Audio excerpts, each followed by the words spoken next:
ನಮಸ್ಕಾರ. ಏನು ಮಾಡ್ತೀನಿ ಚಾಯ್ಸ್ ಒನ್ ಅಂತಂದರೆ ತಾವು ಯಾರು ಈಗ ಸೀಟು ಸಿಕ್ಕಿದೆ, ಉದಾಹರಣೆಗೆ ತಾವು ಒಂದು 100ರಿಂದ 150 200 ಆಪ್ಷನ್ಗಳನ್ನ ಹಾಕಿದ್ದೀರಾ. ಮೆಡಿಕಲ್ಲು, ಡೆಂಟಲ್ಲು, ಇಂಜಿನಿಯರ್ ಒಳಗಡೆ ಬೇರೆ ಬೇರೆ ಬ್ರಾಂಚಸ್ ಎಲ್ಲ ತಾವು ಆಪ್ಷನ್ಗಳನ್ನ ಹಾಕಿ ಪ್ರಿಯಾರಿಟಿಯನ್ನು ಸೆಟ್ ಮಾಡಿದ್ರಿ. ತಮ್ಮ ಮೀಸಲಾತಿ, ತಮ್ಮ ರ್ಯಾಂಕು ಹಾಗೂ ತಮ್ಮ ಆಪ್ಷನ್ಗಳ ಪ್ರಿಯಾರಿಟಿ ಆಧರಿಸಿ ನಾವು ಸೀಟನ್ನು ಹಂಚಿಕೆಯನ್ನು ಮಾಡಿದ್ದೀವಿ. ಈಗ ನಿಮಗೆ ಸಿಕ್ಕಿರುವಂತಹ ಸೀಟು ಅಂದರೆ ನಿಮ್ಮ ಕನಸೇನೆ, ಉದಾಹರಣೆಗೆ ಒಂದು ಯಾವುದೋ ಪ್ರತಿಷ್ಠಿತ ಕಾಲೇಜಲ್ಲಿ ಕಂಪ್ಯೂಟರ್ ಸೈನ್ಸನ್ನೇ ಮಾಡಬೇಕು ಅನ್ನುವಂಥದ್ದು ತಮ್ಮ ಆಸೆ ಇತ್ತು. ಈಗ ನಿಮಗೆ ಅದೇ ಕೋರ್ಸು ಸಿಕ್ಕಿದೆ. ನಿಮ್ಮದು ಎರಡನೇ ತಾಟೇ ಇಲ್ಲ, ಭಾಳ ಸ್ಪಷ್ಟ ನಿಮ್ಮ ಗುರಿ ಇದೆ. ಆ ಕಾಲೇಜಿಗೆ ಹೋಗಿ ನೀವು ಅಡ್ಮಿಷನ್ ಆಗಿಬಿಡಬೇಕು. ತಕ್ಷಣ ನೀವು ಚಾಯ್ಸ್ ಒನ್ ಕ್ಲಿಕ್ ಮಾಡಬೇಕು. ಅಂದರೆ ಏನು ಚಾಯ್ಸ್ ಒನ್ ಅಂದರೆ, ಈಗ ನನಗೆ ಸಿಕ್ಕಿರುವಂತಹ ಸೀಟು ನನಗೆ ತೃಪ್ತಿಕರವಾಗಿದೆ, ನಾನು ಫರ್ದರ್ ಯಾವುದೇ ರೌಂಡಲ್ಲಿ ನಾನು ಭಾಗವಹಿಸಲ್ಲ, ನಾನು ಕಾಲೇಜಿಗೆ ಹೋಗಿ ಅಡ್ಮಿಷನ್ ಆಗ್ತೀನಿ ಅನ್ನುವಂಥವ್ರಿಗಿರುವಂಥದ್ದು ಚಾಯ್ಸ್ ಒನ್. ಏನಪ್ಪ ಚಾಯ್ಸ್ ಒನ್ ಕ್ಲಿಕ್ ಮಾಡಿದ ಮೇಲೆ ಏನೇನು ಪ್ರೊಸೀಜರು ನೋಡಿ. ನಾನೀಗಾಗಲೇ ಹೇಳ್ದಂಗೆ, ಉದಾಹರಣೆಗೆ ನಿಮಗೆ ಸರ್ಕಾರಿ ಮೆಡಿಕಲ್ ಕಾಲೇಜು BMC ತಮ್ಮದೆಲ್ಲರದೂ ಕನಸಾಗಿರುತ್ತೆ. ಮೆಡಿಕಲ್ ಆಸ್ಪಿರೆಂಟ್ಸಿಗೆ ಫಸ್ಟ್ ಪ್ರಿಯಾರಿಟಿ ಬಹುತೇಕ ಹಾಕಿರ್ತೀರ. ನಿಮಗೆ BMC ಸಿಕ್ಬಿಟ್ಟಿದೆ ಕಾಲೇಜು. ನೆಕ್ಸ್ಟ್ ಏನು ಮಾಡಬೇಕು, ನೀವು ಚಾಯ್ಸ್ ಒನ್ ಹಾಕಬೇಕು. ಅಂದರೆ ನನಗೆ ಸಿಕ್ಕಿರುವಂಥ ಕಾಲೇಜು ತೃಪ್ತಿ ಕೊಟ್ಟಿದೆ, ನಾನು ಕಾಲೇಜಿಗೆ ಹೋಗಿ ಜಾಯಿನ್ ಆಗ್ತೀನಿ. ಚಾಯ್ಸ್ ಒನ್ ಹಾಕ್ತಿದ್ದಂಗೆ ತಮಗೆ ಆ ಕಾಲೇಜು ನಿಗದಿಪಡಿಸಿರುವಂಥ, ಸರ್ಕಾರ ನಿಗದಿಪಡಿಸಿರುವಂತಹ ಫೀಸನ್ನು ತಾವು ಪೇ ಮಾಡಬೇಕಾಗುತ್ತೆ. ಚಲನ್ ಡೌನ್ಲೋಡ್ ಮಾಡಿಕೊಳ್ಬೇಕಾಗುತ್ತೆ. ಇಲ್ಲ ಕೆಲವರು ಆನ್ಲೈನಲ್ಲಿ ಪೇಮೆಂಟ್ ಮಾಡ್ತೀವಿ ಅಂತಂದ್ರೂ ಸಣ್ಣ ಅಮೌಂಟ್ ಎಲ್ಲ ಇದ್ದು ನೀವು QR ಕೋಡ್ ಸ್ಕ್ಯಾನ್ ಮಾಡಿ ಮಾಡ್ತೀರಾ ಅಂತಂದ್ರೂ ಸಹ ಅವಕಾಶಗಳಿದ್ದಾವೆ. ಇಲ್ಲ ನಾನು ಬ್ಯಾಂಕಿಗೆ ಹೋಗಿ ಕಟ್ತೀನಿ ಅಂತ ಹೇಳಿದರೆ ನೀವು ಚಲನ್ ಡೌನ್ಲೋಡ್ ಮಾಡ್ಕೊಂಡು ಆಯಾಯ ಕಾಲೇಜಿಗೆ ಏನೇನು ಕೋರ್ಸ್ ಫೀಸು ಸರ್ಕಾರ ಫಿಕ್ಸ್ ಮಾಡಿದೆ ಆ ಚಲನ್ ಬರುತ್ತೆ. ತಾವು ಹೋಗಿ ಬ್ಯಾಂಕಿಗೆ ಹೋಗಿ ಹಣ ಕಟ್ತೀರಾ. ಕಟ್ಟಿದ ನಂತರ ಅದು ನಮ್ಮದು ಮತ್ತು ಬ್ಯಾಂಕಿನ ಇಂಟಿಗ್ರೇಷನ್ ಇದೆ. ನೆಕ್ಸ್ಟು ನಿಮಗೆ ಸೀಟ್ ಕನ್ಫರ್ಮೇಷನ್ ಸ್ಲಿಪ್ ಡೌನ್ಲೋಡ್ ಆಗೋದಕ್ಕೆ ರೆಡಿ ಆಗುತ್ತೆ. ನೋಡಿ, ಕಳೆದ ವರ್ಷಕ್ಕೂ ಈ ವರ್ಷಕ್ಕೂ ನಾವು ಒಂದು ಸಣ್ಣ ಬದಲಾವಣೆ ಮಾಡಿದ್ವಿ. ಕಳೆದ ವರ್ಷ ಏನಾಗ್ತಿತ್ತು, ತುಂಬ ಈ ಹಿಂದೆ ಭಾಗವಹಿಸಿರೋರು ಮತ್ತು ಇದರಲ್ಲಿ ಸ್ವಲ್ಪ ನಾಲೆಡ್ಜ್ ಇರುವಂಥವರಿಗೆ ತಮಗೆ ಗೊತ್ತಿದೆ. ಚಾಯ್ಸ್ ಒನ್ ಆಗ್ತಿದ್ದಂಗೆ ಚಲನ್ ಡೌನ್ಲೋಡ್ ಮಾಡ್ಕೊಳ್ತಾ ಇದ್ರಿ, ದುಡ್ಡು ಕಟ್ತಿದ್ದಂಗೆ ಅಡ್ಮಿಷನ್ ಸ್ಲಿಪ್ ಡೌನ್ಲೋಡ್ ಆಗ್ತಿತ್ತು, ಅಡ್ಮಿಷನ್ ಆರ್ಡರ್ ಡೌನ್ಲೋಡ್ ಆಗ್ತಿತ್ತು. ಅಡ್ಮಿಷನ್ ಆರ್ಡರಲ್ಲಿ ನಿಮಗೆ ಗೊತ್ತಾ ಇಂಥ ಕಾಲೇಜು ಇಂಥ ಅಡ್ಮಿಷನ್ ಆರ್ಡರ್, ಅದು ಅಡ್ಮಿಷನ್ ಆರ್ಡರ್ ತಗೊಂಡು ನೀವು ಕಾಲೇಜಿಗೆ ಹೋದರೆ ಮುಗೀತು, ಅಂದರೆ ನೀವು ಅಡ್ಮಿಷನ್ ಆದಂಗೆ ಆಗ್ತಿತ್ತು. ಬಟ್ ನಾವು ಈ ಸರಿ ಸಣ್ಣ ಬದಲಾವಣೆ ಮಾಡಿದ್ದೀವಿ. ನೀವು ಚಾಯ್ಸ್ ಒನ್ ಹಾಕಿ ಹಣ ಕಟ್ತಿದ್ದಂಗೆ ನಿಮಗೆ ಸೀಟ್ ಕನ್ಫರ್ಮೇಷನ್ ಸ್ಲಿಪ್, ನಿಮಗೆ ಇಂಥ ಕಾಲೇಜಿನಲ್ಲಿ ಇಂಥ ಸೀಟು ಖಾತ್ರಿ ಆಗಿದೆ ಅನ್ನುವಂತಹ ಒಂದು ಸ್ಲಿಪ್ ಡೌನ್ಲೋಡ್ ಮಾಡ್ಕೊಳ್ಳೋದಕ್ಕೆ ಬರುತ್ತೆ. ಆ ಸ್ಲಿಪ್ಪಲ್ಲಿ ನೀವು ಇಂತಿಂಥ ಕೆಳಕಂಡಂಥ ದಾಖಲೆಗಳನ್ನ ತಗೊಂಡು ಕಾಲೇಜಿಗೆ ಹೋಗಬೇಕು ಅಂತನ್ನುವಂತಹ ವಿವರ ಸಹ ಇರುತ್ತೆ. ತಾವು ಆ ಒಂದು ಸೀಟ್ ಕನ್ಫರ್ಮೇಷನ್ ಸ್ಲಿಪ್ಪನ್ನು ತಗೊಂಡು ನಿಮಗೆ ಅಲರ್ಟ್ ಆಗಿರುವಂತಹ ಕಾಲೇಜಿಗೆ ತಾವು ಹೋದರೆ, ಕಾಲೇಜಲ್ಲಿ ಸಿಸ್ಟಮ್ ಮುಂದ್ಗಡೆ ನಿಮಗೆ ಕೂರಿಸಿ ನಿಮ್ಮದೊಂದು ಫೋಟೋ ತಗೊಳ್ತಾರೆ. ನೀವು ಅಪ್ಲಿಕೇಶನ್ ಹಾಕಿರುವಂತಹ ಸಂದರ್ಭದಲ್ಲಿ ಕೊಟ್ಟಿರುವಂತಹ ಫೋಟೋ, ನಿಮ್ಮದು ರಿಯಲ್ ಫೋಟೋ ಎರಡನ್ನೂ ಮ್ಯಾಚ್ ಮಾಡ್ತಿದ್ದಂಗೆ ನಿಮ್ಮ ಲಾಗಿನ್ ಓಪನ್ ಆಗುತ್ತೆ. ನಿಮ್ಮ ಮೊಬೈಲಿಗೆ OTP ಬರುತ್ತೆ. ಅಲ್ಲಿ ಯಾರು ಅಡ್ಮಿಷನ್ ಕಾಲೇಜ್ ಇದೆ ಅವರಿಗೊಂದು OTP ಬರುತ್ತೆ.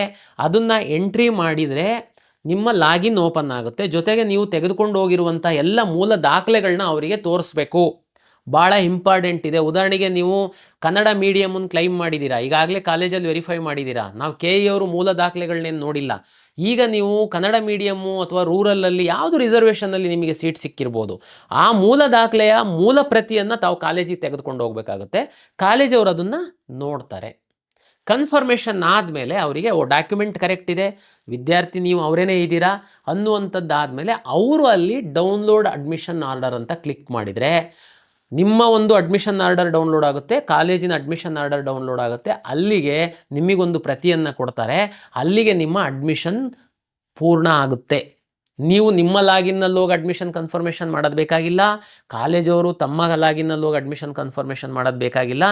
ಆಟೋಮೆಟಿಕ್ಕಾಗಿ ನೀವು ಇಂಥ ಕಾಲೇಜಲ್ಲಿ ಅಡ್ಮಿಷನ್ ಆಗಿದ್ದೀರಾ ಅಂತನ್ನುವಂಥದ್ದು ಅಪ್ಡೇಟ್ ನಮ್ಮಲ್ಲಿ ಆಗುತ್ತೆ.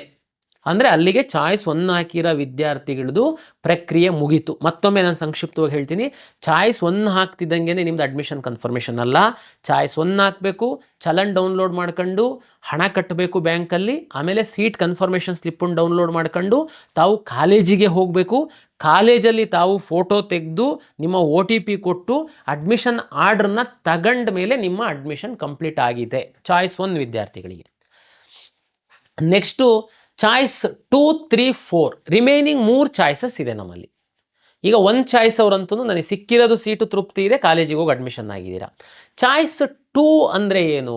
ಈಗ ಉದಾಹರಣೆಗೆ ನೀವು 100 ಆಪ್ಷನನ್ನು ಹಾಕಿದ್ದೀರಾ. Medical, dental, yoga and naturopathy, veterinary, farm science, ಬೇರೆ ಬೇರೆ ಇಂಜಿನಿಯರಿಂಗ್ ಎಲ್ಲ ಹಾಕಿದ್ದೀರಾ. ಉದಾಹರಣೆ ನಾನು ಹೇಳ್ತೀನಿ, 100 ಆಪ್ಷನ್ ಹಾಕಿದರೆ ನಿಮಗೆ 50ನೇ ಆಪ್ಷನ್ 50 ಪ್ರಿಯಾರಿಟಿ ಸೆಟ್ ಮಾಡಿದ್ರೆ ನಿಮಗೊಂದು ಸೀಟ್ ಸಿಕ್ಕಿದೆ. ಆದರೆ ನಿಮಗೆ ಆ ಸೀಟು ಸಿಕ್ಕಿದೆ ಓಕೆ, ಬಟ್ ಆದರೆ ಇನ್ನೂ ಮೇಲಿನ ಸಿಕ್ಕಿದ್ರೆ ನನಗೆ ಚೆನ್ನಾಗಿತ್ತು ಅಂತಂದರೆ ನೀವು ಹೋಗಬೇಕಾಗಿಲ್ಲ ಕಾಲೇಜಿಗೆ. ನಾನು ವೆಯ್ಟ್ ಮಾಡ್ತೀನಪ್ಪ ಇನ್ನೊಂದು ರೌಂಡಿಗೆ, ಯಾರಾದರೂ ಬಿಟ್ಟು ಹೋಗ್ಬೋದು, ಬೇರೆ ಬೇರೆ ಕಾರಣಕ್ಕೆ ಏನಾದರೂ ಮೇಲ್ಗಡೆಗೆ ಅಪ್ಗ್ರೇಡ್ ಆಗುತ್ತೆ ಅಂತಂದರೆ ನಾನು ವೆಯ್ಟ್ ಮಾಡ್ತೀನಿ ಅಂತನ್ನೋರಿಗೆ ಚಾಯ್ಸ್ 2 ಹಾಕ್ತು ಅಂತಂದರೆ ನೀವು ವೆಯ್ಟ್ ಮಾಡಬಹುದು. ನೀವು ನಂದು ಸಿಕ್ಕಿರೋ ಸೀಟ್ ಏನಾಗುತ್ತೆ, ಸಿಕ್ಕಿರೋ ಸೀಟು ನಿಮಗೆ ಖಾತ್ರಿ, ಆ ಸೀಟು ಎಲ್ಲೂ ಹೋಗಲ್ಲ. ಅದು ನೀವು ಹೋಲ್ಡ್ ಮಾಡಿ ಮೇಲಿನ ಆಪ್ಷನ್ಗಳು, ಮೇಲಿನ ಪ್ರಿಯಾರಿಟಿ ಏನು ಹಾಕಿದ್ದೀರಾ ನೀವು, ಅವೇನಾದರೂ ಸಿಗ್ತವ ಅಂತ ವೆಯ್ಟ್ ಮಾಡುವಂಥದ್ದಕ್ಕೆ ಚಾಯ್ಸ್ 2. ಓಕೆ, ಚಾಯ್ಸ್ 2 ಹಾಕಿದ ಮೇಲೆ ನೆಕ್ಸ್ಟ್ ಏನಾಗುತ್ತೆ ನಮ್ಮ ಸಿಸ್ಟಮಲ್ಲಿ ಅಂತಂದರೆ, ನಿಮ್ಮ ಚಾಯ್ಸ್ 2 ಹಾಕಿದಾಗ ಉದಾಹರಣೆ ನಾನು ಹೇಳಿದೆ, 100 ಆಪ್ಷನ್ಸ್ ತಾವು ಎಂಟ್ರಿ ಮಾಡಿದ್ದೀರಾ, 50ನೇದು ನಿಮಗೆ ಸೀಟ್ ಸಿಕ್ಕಿದೆ, ನೀವು ಚಾಯ್ಸ್ 2 ಹಾಕಿದ್ದೀರಾ ಅಂತಂದರೆ 51ರಿಂದ 100 ತನಕ ಇರುವಂತಹ ನಿಮ್ಮ ಕಾಲೇಜ್ಗಳು ಆಪ್ಷನ್ಗಳು ಡಿಲೀಟ್ ಆಗೋಗುತ್ತೆ. ನಿಮ್ಮ 50ರದ್ದು ನಿಮಗೆ ಖಾತ್ರಿ ಆಗಿರೋ ಸೀಟು, 50ಕ್ಕಿಂತ ಮೇಲ್ಗಡೆ ಏನು ನೀವು ಎಂಟ್ರಿ ಮಾಡಿರ್ತೀರಲ್ಲ ಅದೆಲ್ಲದೂ ನಿಮ್ಮ ಒಂದು ಖಾತೆ ಒಳಗಡೆನೇ ಇರುತ್ತೆ, ನಿಮ್ಮ ಅಕೌಂಟ್ ಒಳಗಡೆನೇ ಇರುತ್ತೆ. ನೀವು ನಂತರ ನಾವು ಅವಕಾಶ ಕೊಟ್ಟಂಥ ಸಂದರ್ಭದಲ್ಲಿ ಈ ಅಡ್ಮಿಷನ್ ಮುಗಿದ ಮೇಲೆ ನೀವು ಬೇಕಿದ್ರೆ ಅದನ್ನು ರೀಅರೇಂಜು, ಡಿಲೀಟು ಎಲ್ಲ ಈ 50ರಲ್ಲಿ ಮಾತ್ರ, ನಿಮ್ಮ ಕೆಳಗಡೆವೆಲ್ಲ ಹೋಗ್ಬಿಟ್ಟಿರ್ತವೆ, ಮತ್ತು ಹೊರಗಿಂದನೂ ಸಹ ತಗೊಂಡು ಬಂದು ನೀವು ಹಾಕುವಂಥದ್ದಕ್ಕಾಗಲ್ಲ. ಇದು ಚಾಯ್ಸ್ 2 ಕೊಡುವಂಥವರಿಗೆ. ಇಲ್ಲಿ ಒಂದು ಸಣ್ಣ ಒಂದು ಬದಲಾವಣೆ ಏನಂತಂದರೆ, ಚಾಯ್ಸ್ 2 ಹಾಕುವಂಥವರಿಗೆ, ವಿಶೇಷವಾಗಿ ಮೆಡಿಕಲ್ಲಿಗೆ ಹಾಕುವಂಥವರಿಗೆ ಚಾಯ್ಸ್ 2 ಹಾಕುವಂಥವರು ಕೋರ್ಸ್ ಫೀಸನ್ನು ಕಟ್ಟಬೇಕು ಅನ್ನುವಂಥದ್ದು ನಿಯಮ ಇದೆ. ಕಾರಣ ಏನು ಅಂತಂದರೆ, ತಮಗೆಲ್ಲ ಗೊತ್ತಿರುವಂತೆ ತುಂಬ ಮಹತ್ವದ್ದು, ಸುಮ್ಮನೆ ಹೋಲ್ಡ್ ಮಾಡೋದು ಅಷ್ಟು ಸೀರಿಯಸ್ ಇಲ್ಲ ಅಂದರೂ ಇರಲಿ ಹಂಗಿಲ್ಲ, ಯಾಕೆಂದರೆ ಅದು ಬೇರೆಯವರಿಗೆ ಸಹ ಆ ಸೀಟು ಭಾಳ ಮಹತ್ವದ್ದಾಗಿರುತ್ತೆ. ಹಾಗಾಗಿ ಚಾಯ್ಸ್ 2 ಹಾಕುವಂಥವ್ರು ಯಾರಾದರೂ ಮೆಡಿಕಲ್ ಸೀಟು ಸಿಕ್ಕಿ, ಯಾವುದಾದ್ರೂ ಮೆಡಿಕಲ್ ಸೀಟ್ ಕಾಲೇಜು ಸಿಕ್ಕಿ ಅದಕ್ಕಿಂತ ಮೇಲ್ಗಡೆ ಇರೋ ಮೆಡಿಕಲ್ ಕಾಲೇಜಿನ ಸೀಟ್ಗಳು ನನಗೆ ಬೇಕಪ್ಪ ಅಂತಂದರೆ ನೀವು ಸಹ ಚಾಯ್ಸ್ 2 ಹಾಕ್ಬೋದು. ಬಟ್ ನೀವು ಕೋರ್ಸ್ ಫೀಸನ್ನು ಕಟ್ಟಿದರೆ ಮಾತ್ರ ನೀವು ಚಾಯ್ಸ್ 2 ಹಾಕುವಂಥದ್ದಕ್ಕೆ ಮೆಡಿಕಲ್ ಸ್ಟೂಡೆಂಟು ಎಲಿಜಿಬಲ್. ಓಕೆ, ಉಳಿದವರಿಗಿಲ್ವಾ? ಅದೊಂದು ಸಣ್ಣ ಒಂದು ಮಾಹಿತಿ ತಮಗೆ ಕೊಡ್ತೀನಿ. ಉದಾಹರಣೆಗೆ ನಿಮಗೆ ಇಂಜಿನಿಯರಿಂಗ್ ಸೀಟ್ ಸಿಕ್ಕಿದೆ, ಅಥವಾ ವೆಟರ್ನರಿ ಸೀಟ್ ಸಿಕ್ಕಿದೆ, ಅಗ್ರಿಕಲ್ಚರ್ದು ಸೀಟ್ ಸಿಕ್ಕಿದೆ. ನೀವು ನಿಮ್ಮ ಲಾಗಿನ್ ಒಳಗಡೆ, ನಿಮ್ಮ ಪ್ರಿಯಾರಿಟಿ ಒಳಗಡೆ ಮೇಲ್ಗಡೆ ಮೆಡಿಕಲ್ ಸೀಟ್ಗಳಿದ್ದಾವೆ, ಮೆಡಿಕಲ್ಲೂ ಹಾಕಿದ್ದೀರಾ, ನೆಕ್ಸ್ಟ್ ರೌಂಡ್ ನನಗೆ ಮೆಡಿಕಲ್ ಸಿಕ್ಕಬಹುದು ಅನ್ನುವಂಥದ್ದು ನಿಮಗೆ ಒಂದು ಆಸೆ ಒಂದು ಇರುತ್ತೆ. ಅಂಥ ಸಂದರ್ಭದಲ್ಲಿ ನೀವು ಚಾಯ್ಸ್ 2 ಹಾಕ್ಬೋದು. ಬಟ್ ನೀವು ಕಾಷನ್ ಡೆಪಾಸಿಟ್ ಕಟ್ಟಬೇಕಾಗುತ್ತೆ, 1 ಲಕ್ಷ ರೂಪಾಯಿ ಕಾಷನ್ ಡೆಪಾಸಿಟ್ ಕಟ್ಟಬೇಕಾಗುತ್ತೆ. ಅಂದರೆ ಮಾತ್ರ ನಿಮ್ಮ ಲಾಗಿನ್ ಒಳಗಡೆ ನಿಮ್ಮ ಚಾಯ್ಸ್ 2ಕ್ಕಿಂತ ಚಾಯ್ಸ್ 2 ಹಾಕಿದಾಗ ನಿಮಗೇನು ಅಲರ್ಟ್ ಆಗಿರೋ ಸೀಟ್ಗಿಂತ ಮೇಲ್ಗಡೆ ಮೆಡಿಕಲ್ ಸೀಟ್ಗಳಿತ್ತು ಅಂತಂದರೆ ಕಾಷನ್ ಡೆಪಾಸಿಟ್ ಕಟ್ಟಿದವರಿಗೆ ನಾವು ಅವಕಾಶ ಮಾಡಿಕೊಡ್ತೀವಿ. ಈಗ ಇಂಜಿನಿಯರಿಂಗ್ ಸೀಟ್ ಸಿಕ್ಕಿದೆ, ಇಲ್ಲ ಅಗ್ರಿಕಲ್ಚರ್ ಸೀಟ್ ಸಿಕ್ಕಿದೆ, ನಿಮ್ಮ ಖಾತೆ ಒಳಗಡೆ ಮೇಲ್ಗಡೆ ಮೆಡಿಕಲ್ ಸೀಟ್ ಇದೆ, ಜಸ್ಟ್ ಚಾಯ್ಸ್ 2 ಹಾಕ್ತೀರ ನೀವು ಕಾಷನ್ ಡೆಪಾಸಿಟ್ 1 ಲಕ್ಷ ಕಟ್ಟಲ್ಲ, ನಿಮ್ಮದು ಮೆಡಿಕಲ್ ಆಪ್ಷನ್ಸ್ ಎಲ್ಲ ಡಿಲೀಟ್ ಮಾಡ್ತೀವಿ ನಾವು. ಅಂದರೆ ಸ್ವಲ್ಪ ಸೀರಿಯಸ್ನೆಸ್ ಇರಲಿ ಮೆಡಿಕಲ್ ಸೀಟಿಗೆ, ಸುಮ್ಮನೆ ಒಟ್ರಾಸಿ ಹಾಕಿಡೋಣ ಹಂಗಾಗಲ್ಲ ಅದು. ಅದಕ್ಕೋಸ್ಕರ ನಾವು ಚಾಯ್ಸ್ 2ದವರಿಗೆ ಈ ಒಂದು ನಿಯಮವನ್ನು ತಮಗೆ ಹೇಳ್ತಾ ಇದ್ದೀನಿ. ಚಾಯ್ಸ್ 2 ನಿಮಗೆ ಅರ್ಥ ಆಗಿದೆ ಅಂತ ಭಾವಿಸ್ತೀನಿ. ನೆಕ್ಸ್ಟ್ ಚಾಯ್ಸ್ 3 ಮತ್ತು 4 ಎರಡು ಉಳಿತು. ಚಾಯ್ಸ್ 1 ನೀವು ಹಾಕಿದರೆ ಅದು ಫ್ರೀಸ್ ಆಗುತ್ತೆ, ಮತ್ತೆ ಉಲ್ಟಾ ಮಾಡೋದಕ್ಕಾಗಲ್ಲ. 10 ಸಾರಿ ವಿಚಾರ ಮಾಡಿ ಚಾಯ್ಸ್ 1 ಹಾಕಿ. ಚಾಯ್ಸ್ 2 ಹಾಕಿದ್ರೂ ಅಷ್ಟೇ ಅದು ಫ್ರೀಸ್ ಆಗುತ್ತೆ. ನೀವು ಚಾಯ್ಸ್ 2 ಮತ್ತೆ 1 ಗಂಟೆ ಬಿಟ್ಟು ಮನಸ್ಸನ್ನು ಚೇಂಜ್ ಮಾಡಿಬಿಟ್ಟು ಚಾಯ್ಸ್ 2 10 ಸಾರಿ ವಿಚಾರ ಮಾಡಿ, ಸಾಕಷ್ಟು ಸಮಯ ಇದೆ, ಎಲ್ಲ ಆಗಿಲ್ಲ ನಾನು ಚಾಯ್ಸ್ 2ನೇ ಹಾಕವನು, ಓಕೆ ಕನ್ಫರ್ಮ್ ಮನೆಯವ್ರ ಹತ್ರ ಡಿಸ್ಕಸ್ ಮಾಡಿ ಚಾಯ್ಸ್ 2 ಹಾಕಿ. ಕಾಲೇಜಿಗೆ ಹೋಗಿ ಅಡ್ಮಿಷನ್ ಆಗೋವನೇ ನಾನು ಕಾಲೇಜ್ನ ಎಲ್ಲ ಎಂಕ್ವೈರಿ ಮಾಡಿದ್ದೀನಿ, 10 ಸಾರಿ ವಿಚಾರ ಮಾಡಿ ಚಾಯ್ಸ್ 1 ಹಾಕಿ ದಯಮಾಡಿ. ಚಾಯ್ಸ್ 1 ಹಾಕ್ಬಿಡೋದು, ಆಮೇಲೆ ಮಿಸ್ಟೇಕ್ ಆಗಿ ಹಾಕ್ಬಿಟ್ಟೆ ನಾನು ಚಾಯ್ಸ್ 2 ಬರ್ತೀನಿ 3 ಬರ್ತೀನಿ, ನೋ, ಅವಕಾಶ ಇರಲ್ಲ, ಸುಮ್ಮನೆ ತೊಂದರೆ ಅನುಭವಿಸ್ತೀರಾ. ಚಾಯ್ಸ್ 1 and 2 ಹಾಕುವಾಗ 10 ಸಾರಿ ವಿಚಾರ ಮಾಡಿ ಹಾಕಿ. ಚಾಯ್ಸ್ 3 ಮತ್ತು 4 ಸಂಕ್ಷಿಪ್ತವಾಗಿ ಹೇಳ್ತೀನಿ. ಚಾಯ್ಸ್ 3 ಅಂತಂದರೆ 100 ಅವಾಗಿಂದ ಉದಾಹರಣೆ ಕೊಡೋದಾದರೆ, ನೀವು 100 ಆಪ್ಷನ್ಸ್ ಹಾಕಿದ್ದೀರಾ, ನಿಮಗೆ 80ನೇದು ಯಾವುದೋ ಒಂದು ಆಪ್ಷನ್ ಸಿಕ್ಕಿದೆ, ಈಗ ನಿಮಗೆ ಗೊತ್ತಾಗಿದೆ ಅದು ನಿಮಗೆ ಇಷ್ಟ ಇಲ್ಲ ಅಷ್ಟೊಂದು. ಚಾಯ್ಸ್ 3 ಹಾಕಿದರೆ ನಿಮಗೆ ಯಾವುದು ಸಿಕ್ಕಿದೆ ಅದು ನಿಮ್ಮ 100 ಆಪ್ಷನ್ ಒಳಗಡೆ 80ನೇದು ಆಪ್ಷನ್ ನಿಮಗೆ ಸಿಕ್ಕಿತ್ತು ಅಂತಂದರೆ ಅದು ಸೀಟು ಡಿಲೀಟ್ ಆಗೋಗುತ್ತೆ. ಉಳಿದು 99 ನಿಮ್ಮ ಲಾಗಿನ್ ಒಳಗಡೆನೇ ಇರುತ್ತೆ, ಅಂದರೆ ಆ ಸೀಟು ನಿಮ್ಮ ಖಾತೆಯಿಂದ ಹೊರಗಡೆ ಹೋಯಿತು. ಚಾಯ್ಸ್ 3. ಚಾಯ್ಸ್ 4 ಅಂದರೆ ನೀವೀಗಾಗಲೇ ಮ್ಯಾನೇಜ್ಮೆಂಟ್ ಸೀಟ್ ಅಡ್ಮಿಷನ್ ಆಗಿರ್ಬೋದು, ಇಲ್ಲ ಯಾವುದಾದ್ರೂ ಬೇರೆ ಕಾಲೇಜಲ್ಲಿ ಅಡ್ಮಿಷನ್ ಆಗಿರ್ಬೋದು, ಇಲ್ಲ ಲಾಂಗ್ ಟರ್ಮಿಗೆ ಕೋಚಿಂಗಿಗೆ ಸೇರಿರ್ಬೋದು, ನಿಮಗೆ ನಮ್ಮ ಕೌನ್ಸಿಲಿಂಗಲ್ಲಿ ಮುಂದುವರಿಯುವಂಥದ್ದಕ್ಕೆ ಆಸಕ್ತಿ ಇಲ್ಲ. ಚಾಯ್ಸ್ 4 ಹಾಕಿ ತಾವು ನಮ್ಮ ಸಿಸ್ಟಮಿಂದ ಹೊರಗಡೆ ಹೋಗ್ಬೋದು. ಕಳೆದ ವರ್ಷದ ನಮ್ಮ ಅನುಭವದ ಮೇಲೆ ಚಾಯ್ಸ್ 3, 4 ಅವರಿಗೆ ಮಾತ್ರ ಒಂದು ಅವಕಾಶ ಕೊಟ್ಟಿದ್ದೀವಿ ನಾವು. ಚಾಯ್ಸ್ 1, 2 10 ಸರಿ ವಿಚಾರ ಮಾಡಿ ಹಾಕಿ, ಒಂದು ಸರಿ ಹಾಕಿದರೆ ಫ್ರೀಸ್ ಆಗುತ್ತೆ. ಚಾಯ್ಸ್ 3 ಮತ್ತು 4 ಉದಾಹರಣೆಗೆ ನಮ್ಮದು 12ನೇ ತಾರೀಕು 5ವರೆಗೆ ಚಾಯ್ಸ್ ಹಾಕುವಂಥದ್ದಕ್ಕೆ ಅವಕಾಶ ನಾವು ಕೊಟ್ಟಿದ್ದೀವಿ ಅಂತಂದರೆ, ಲಾಸ್ಟ್ ಟೈಮ್ ಕೊಟ್ಟಿದ್ದೀವಿ ಅಂತಂದರೆ, ಉದಾಹರಣೆ ನೀವು ಇವತ್ತು ಚಾಯ್ಸ್ 3 ಹಾಕ್ಬಿಡ್ತೀರಾ, ಆಮೇಲೆ ಮನೆಯಲ್ಲೆಲ್ಲ ಚರ್ಚೆ ಮಾಡಿ ನಾನು 3 ಹಾಕಬಾರ್ದಾಗಿತ್ತು, ನಾನು ಕಾಲೇಜಿಗೆ ಹೋಗಿ ಅಡ್ಮಿಷನ್ ಆಗಬೇಕಾಗಿತ್ತು, 1 ಹಾಕಬೇಕಾಗಿತ್ತು ಅಂತ ತಾವು ಮನಸ್ಸು ಬದಲಾವಣೆ ಮಾಡಿದರೆ, ಚಾಯ್ಸ್ 3 ಹಾಕಿರೋ ವಿದ್ಯಾರ್ಥಿಗಳು ನಮ್ಮ ಕೊನೆಯ ದಿನಾಂಕದ ಒಳಗಡೆ ತಾವು ಚಾಯ್ಸ್ 1, 2, 4 ಮಾಡಬಹುದು. ಚಾಯ್ಸ್ 4 ಹಾಕಿರುವಂತಹ ವಿದ್ಯಾರ್ಥಿಗಳು ಹಾಕಿದ ನಂತರ ನಮ್ಮ ಕಟ್ ಆಫ್ ಡೇಟಿನ ಒಳಗಡೆ ನಿಮ್ಮ ಮನಸ್ಸು ಬದಲಾಗಿ ನಮ್ಮ ಸಿಸ್ಟಮಿಂದ ಹೊರಗಡೆ ಹೋಗಿದ್ದವರು, ಇಲ್ಲ ನಾನು ಒಳಗಡೆ ಬರ್ತೀನಿ 3 ಹಾಕ್ತೀನಿ ಹಾಕಬಹುದು, 2 ಹಾಕ್ತೀರಾ ಹಾಕಬಹುದು. ಆದರೆ 2 ಹಾಕಿ ಮತ್ತೆ 1 ಹಾಕೋಕ್ಕಾಗಲ್ಲ, 2, 1 ಫ್ರೀಸ್ ಆಗಿಬಿಡುತ್ತೆ. ಅದನ್ನು 10 ಸರಿ ವಿಚಾರ ಮಾಡಾಕಿ. 3 ಮತ್ತು 4 ಲಾಸ್ಟ್ ಡೇಟ್ ತನಕ ತಾವು ಮನಸ್ಸನ್ನು ಚೇಂಜ್ ಮಾಡಿದರೆ KEಗೆ ಬಂದು ಇಲ್ಲಿ ಅರ್ಜಿ ಕೊಟ್ಕೊಂಡು ನಿಂತ್ಕೊಳ್ಳೋ ಅಂತ ಅಗತ್ಯ ಇಲ್ಲ. ಕಳೆದ ವರ್ಷ ನಾವು ಸಾಕಷ್ಟು ನೋಡಿರೋ ಹೊತ್ತಿಗೋಸ್ಕರ ಮಿಸ್ ಆಗಿ ಸೈಬರ್ ಸೆಂಟರಿಗೆ ಕೊಟ್ಟಿರ್ತೀರಾ, ಅವ 2 ಹಾಕೋದ್ರ ಬದಲು 4 ಹಾಕ್ತಾನೆ, ಸಿಸ್ಟಮಿಂದನೇ ಹೊರಗಡೆ ಹೋಗ್ಬಿಡ್ತೀರಾ, ನಮ್ಮಿಂದ ಒಳಗಡೆ ತಗೊಂಡು ಬರೋದಕ್ಕಾಗಲ್ಲ, ನಿಮಗೆ ತುಂಬ ಮಕ್ಕಳು ತೊಂದರೆ ಅನುಭವಿಸಿದ್ರಿ. ಆ ಕಾರಣಕ್ಕೋಸ್ಕರ 3 ಮತ್ತು 4 ಫ್ಲೆಕ್ಸಿಬಲ್ ಕೊಟ್ಟಿದ್ದೀವಿ. ಲಾಸ್ಟ್ ಡೇಟ್ ತನಕ 3, 4 ನೀವು ಆ ಕಡೆ ಈ ಕಡೆ ಮಾಡ್ಬೋದು. 4 ಹಾಕಿದ್ದವನು ಲಾಸ್ಟ್ ಡೇಟ್ ಒಳಗಡೆ ಮನಸ್ಸು ಬದಲಾವಣೆ ಮಾಡಿದರೆ 1 ಹಾಕಿ ಕಾಲೇಜಿಗೆ ಹೋಗಿ ಅಡ್ಮಿಷನ್ ಆಗ್ಬೋದು. ಇದು ನಿಮಗೆ ಈ ಸರಿ ನಿಮಗೆ ಒಂದು ತೊಂದರೆ ಆಗಬಾರ್ದು ಅನ್ನುವ ನಿಟ್ಟಿನಲ್ಲಿ ನಿಮಗೆ ಅವಕಾಶವನ್ನು ಮಾಡಿ ಕೊಟ್ಟಿದ್ದೀವಿ. ನಮ್ಮ ಕಳೆದ ವರ್ಷದ ಅನುಭವದ ಪ್ರಕಾರ ಲಾಸ್ಟ್ ಡೇಟ್ ತನಕ ಚಾಯ್ಸೇ ಹಾಕಲ್ಲ ಕೆಲವರು. ಅದು ಏನು ಬೇಕು ಅಂತ ಮಾಡೋದು, ಇಲ್ಲ ಏನು ಜ್ಞಾನದ ಕೊರತೆನೋ, ನಾವೆಲ್ಲ ಎಜುಕೇಟ್ ಮಾಡ್ತೀವಿ, ನಿಮಗೆ ವಾಟ್ಸಪ್ SMS ಕಳಿಸ್ತೀವಿ, ಎಲ್ಲ ನೀವು ಆಸ್ಪೆರೆಂಟ್ ಇದ್ದೀರಾ ಅಂದರೆ ನೀವು ಯೂಟ್ಯೂಬ್ ಚಾನಲ್ಲು, ಅದು ಸಾಕಷ್ಟು ಯೂಟ್ಯೂಬು ಮೆಂಟರ್ಸು ಏನಿದ್ದಾರೆ, ಯೂಟ್ಯೂಬ್ ಚಾನಲ್ ನಡೆಸುವಂಥವ್ರು ಏನಿದ್ದಾರೆ, ಸಾಕಷ್ಟು ಎಜುಕೇಷನ್ ಕೊಡ್ತಾ ಇದ್ದಾರೆ ನಿಮಗೆ ಇದ್ರ ಬಗ್ಗೆ.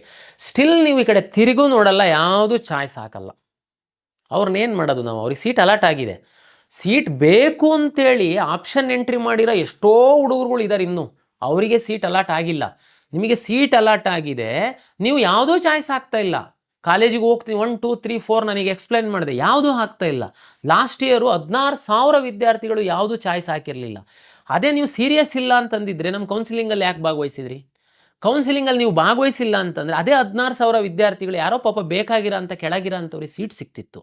ಅದಕ್ಕೆ ನಾವು ಈ ಸರಿ ತೀರ್ಮಾನ ಮಾಡಿದ್ದೀವಿ, ಲಾಸ್ಟ್ ಡೇಟ್ ಒಳಗಡೆ ಯಾರು ಚಾಯ್ಸ್ ಹಾಕಲ್ಲ ಅವ್ರನ್ನ ಕಿತ್ತು ಬಿಸಾಡ್ತೀವಿ ನಮ್ಮ ಕೌನ್ಸಿಲಿಂಗಿಂದ. ಎಷ್ಟು 16, ಹೋದ ವರ್ಷ 16 ಇತ್ತು, ಈ ವರ್ಷ 2,000 ಆಗಲಿ 500 ಆಗಲಿ, ಲಾಸ್ಟ್ ಡೇಟ್ ಒಳಗಡೆ ಯಾರು ಚಾಯ್ಸ್ 1, 2, 3, 4 ಯಾವುದೂ ಹಾಕಲ್ಲ, ನಿಮಗೆ ಆಸಕ್ತಿ ಇಲ್ಲ ಅಂತ ನಾವೇ ತೀರ್ಮಾನ ಮಾಡಿ ನಮ್ಮ ಕೌನ್ಸಿಲಿಂಗ್ ಪ್ರಕ್ರಿಯೆಯಿಂದ ನಿಮ್ಮನ್ನು ಹೊರಗಡೆಗೆ ದೂಕ್ತೀವಿ. ನಿಮಗೆ ಅವಕಾಶ ಇರಲ್ಲ. ಆಸಕ್ತಿ ಇತ್ತು ನೋಡಿ, ಚಾಯ್ಸ್ 4 ಹಾಕಿ ಹೋಗಿ ಅಧಿಕೃತವಾಗಿ ಹೊರಗಡೆ, ನಿಮಗೆ ಇಷ್ಟ ಇಲ್ಲ ಅಂತಂದರೆ. ಆಪ್ಷನ್ ಎಂಟ್ರಿ ಯಾಕೆ ಮಾಡಿದ್ರಿ ನೀವು ಇಷ್ಟ ಇಲ್ಲ ಅಂತಂದರೆ? ಇಲ್ಲಿ ಚಾಯ್ಸ್ ಹಾಕಿ ಅಂತಂದ್ರೆ ನೀವು ಈ ಕಡೆ ತಿರುಗಿ ನೋಡಲ್ಲ, ಇದು ಕ್ರಮ ಸರಿಯಲ್ಲ. ಬೇರೆ ಡಿಸರ್ವ್ ವಿದ್ಯಾರ್ಥಿಗಳು ಇನ್ನೂ ಲೈನಲ್ಲಿದ್ದರು, ಅವರಿಗೆ ಸಿಕ್ತಿತ್ತು. ಆ ಕಾರಣಕ್ಕೋಸ್ಕರ ಯಾರು ಚಾಯ್ಸ್ ಹಾಕಲ್ಲ ನಿಮ್ಮನ್ನು ಹೊರಗಡೆ ನಾವೇನೇ ದೂಕ್ತೀವಿ. ನಮ್ಮ ನೆಕ್ಸ್ಟ್ ನ್ಯೂ ಕೌನ್ಸಿಲಿಂಗ್ ಒಳಗಡೆ ಬರೋದಕ್ಕೆ ಅವಕಾಶ ನಾವು ಮಾಡಿಕೊಡಲ್ಲ. ಮತ್ತೆ ಇನ್ನೊಂದು ವಿಶೇಷವಾಗಿ ಕಳೆದ ವರ್ಷದ ಅನುಭವದ ಮೇಲೆ ನಾನು ಕೆಲವು ವಿದ್ಯಾರ್ಥಿಗಳು ಅದರಲ್ಲಿ ನರ್ಸಿಂಗಿಗೆ ಸಂಬಂಧಪಟ್ಟಂತೆ ಅಲೈಡ್ ಹೆಲ್ತ್ ಸೈನ್ಸಸ್ಸಿಗೆ ಸಂಬಂಧಪಟ್ಟಂಥ ವಿದ್ಯಾರ್ಥಿಗಳಿಗೆ ಒಂದು ಕಿವಿ ಮಾತು ಹೇಳಲಿಕ್ಕೆ ಇಚ್ಛೆ ಪಡ್ತೀನಿ. ದಯಮಾಡಿ ನೀವು ಕಾಲೇಜು ನೋಡದೆ ಆಪ್ಷನ್ ಎಂಟ್ರಿ ಮಾಡಿದ್ದು ಈಗ ನಿಮಗೆ ಯಾವುದೋ ಒಂದು ಕಾಲೇಜು ಅಲಾಟ್ ಆಗಿದೆ ಅಂತಂದರೆ ಕಾಲೇಜಿಗೆ ಹೋಗ್ತೀನಿ ಅಂಥೇಳಿ ರಪ್ ಅಂತ ನೀವು ಚಾಯ್ಸ್ 1 ಹಾಕಿ ದುಡ್ಡು admission order seat confirmation slip ತಗೊಂಡು ಕಾಲೇಜಿಗೆ ಹೋಗುವಂಥದ್ದನ್ನು ಸಾಧ್ಯವಾದಷ್ಟು ಕಡಿಮೆ ಮಾಡಿ ಎನ್ನುವಂಥದ್ದು ನನ್ನ ವಿನಂತಿ. ಏನು ಹಿಂಗಂದರೆ ನೀವು ಕಾಲೇಜ್ ನೋಡಿದ್ದೀರಾ, ಕ್ಲಾರಿಟಿ ಇದೆ, ಕಾಲೇಜ್ ಬಗ್ಗೆ ಎಲ್ಲ ಜ್ಞಾನ ಇದೆ, ನಿಮಗೆ ಏನು ಪ್ರಾಬ್ಲಮ್ ಇಲ್ಲ, ಕ್ಲಿಕ್ ಮಾಡಿ ಸೀಟಿದು ಕನ್ಫರ್ಮೇಷನ್ ಸ್ಲಿಪ್ ತಗೊಳ್ಳಿ, ಹೋಗಿ ಅಡ್ಮಿಷನ್ ಆಗಿ. ಕಾಲೇಜೇ ಎಲ್ಲಿದೆ ಗೊತ್ತಿಲ್ಲ, ಕಾಲೇಜ್ ಹೇಗಿದೆ ಗೊತ್ತಿಲ್ಲ, ಸುಮ್ಮನೆ ಕಂಪ್ಯೂಟ್ರಲ್ಲಿ ನೋಡ್ಬಿಟ್ಟು ಆಪ್ಷನ್ ಎಂಟ್ರಿ ಮಾಡಿಬಿಟ್ಟಿದ್ದೀರಾ, ದಯಮಾಡಿ ನಂದು ಹೆಂಗಿದ್ರು ನಾವು ಒಂದು ವಾರ ಟೈಮ್ ಕೊಡ್ತಾ ಇದ್ದೀವಿ. ಇದು ನಿಮ್ಮ ಜೀವನದ ಬಹು ಮುಖ್ಯವಾದಂತಹ ಭಾಗ ಅಡ್ಮಿಷನ್. ಯಾಕೆಂದರೆ ನೀವು ಮುಂದೆ 3-4 ವರ್ಷ ಆ ಕಾಲೇಜಲ್ಲಿ ಇರಬೇಕಾಗುತ್ತೆ. ದಯಮಾಡಿ ನೀವು ಸಾಧ್ಯ ಆದರೆ ಒಂದು ಕಾಲೇಜಿಗೆ ವಿಸಿಟ್ ಮಾಡಿ ನೀವು ನೋಡಿ. ಯಾಕೆಂದರೆ ಆನ್ಲೈನ್ ಇದೆ, ನೀವು ಕಾಲೇಜ್ ಹತ್ರ ಹೋಗಿ ವಿಸಿಟ್ ಮಾಡಿ ಅಲ್ಲೇ. ಯಾಕೆಂದರೆ ನರ್ಸಿಂಗು ವಿಶೇಷವಾಗಿ ಅಲೈಡ್ ಹೆಲ್ತ್ ಸೈನ್ಸಸ್ಸಿಗೆ ನಾವೇನು ಫೀಸು ಕಟ್ಟಿಸ್ಕೊಂತಿಲ್ಲ. ನೀವು ಜಸ್ಟ್ ನಮ್ಮ ಹತ್ರ ಏನು ಪ್ರೊಸೆಸಿಂಗ್ ಫೀಸ್ ಏನಿದೆ ಅದು ಕಟ್ತೀರಾ, ಸೀಟ್ಸ್ ಕನ್ಫರ್ಮೇಷನ್ ಸ್ಲಿಪ್ ತಗೊಂಡು ಕಾಲೇಜಿಗೆ ಹೋಗ್ತೀರಾ, ಕಾಲೇಜಲ್ಲಿ ಕಟ್ಟುವಂಥದ್ದು. ಅದು ಆನ್ಲೈನಲ್ಲಿ ಸಹ ನಿಮ್ಮ ಮೊಬೈಲಲ್ಲಿ ಸಹ ನೀವು ಮಾಡಿಬಿಡ್ಬೋದು ಅದನ್ನು. ಬಟ್ ನಮಗೆ ಯಾಕೆ ಇದನ್ನು ನಾನು ಹೇಳ್ತಾ ಇದ್ದೀನಿ ಅಂದರೆ, ಕಳೆದ ವರ್ಷ ಏನಾಗಿತ್ತು ನಮಗೆ ಅಂತಂದರೆ, ತುಂಬ ಮಕ್ಕಳು ಅಡ್ಮಿಷನ್ ಆರ್ಡರ್ ಡೌನ್ಲೋಡ್ ಮಾಡ್ಕೊಂಡು ಕಾಲೇಜಿಗೆ ಹೋಗ್ತಾಯಿದ್ರು. ಕಾಲೇಜಿಗೆ ಹೋಗಿ ಅವರು ಏನೋ ಕಾರಣಕ್ಕೆ ಅವರು ಫೀಸ್ ಜಾಸ್ತಿ ಕೇಳಿದರು ಅನ್ನೋದು ಕೆಲವು ಕಾರಣ, ಕಾಲೇಜ್ ಚೆನ್ನಾಗಿಲ್ಲ ಅನ್ನೋದು ಕೆಲವು ಕಾರಣ, ಅವರ ಮನೆಯಿಂದ ಆ ಕಾಲೇಜ್ ಹತ್ರ ಅಂತ ಹಾಕಿದ್ರು, ಆದರೆ ಕಾಲೇಜು ತುಂಬ ದೂರ ಇದೆ, ಬೇರೆ ಬೇರೆ ಕಾರಣ ಗೊತ್ತಲ್ಲ ನಿಮಗೆ. ಪೇರೆಂಟ್ಸು ಮಕ್ಕಳು ನೀವು ಅಡ್ಮಿಷನ್ ಇನ್ನೇನು ಆಗಿಬಿಡ್ಬೇಕು ಅಂದಾಗ ಬೇರೆ ಬೇರೆ ಕಾರಣಗಳು ಬರ್ತವೆ. ಆವಾಗ ನೀವು ಅಡ್ಮಿಷನ್ ಆರ್ಡರ್ ಡೌನ್ಲೋಡ್ ಮಾಡ್ಕೊಂಡಿರೋರು KEಗೆ ಬರೋಕ್ಕೆ ಶುರು ಮಾಡಿದ್ರಿ.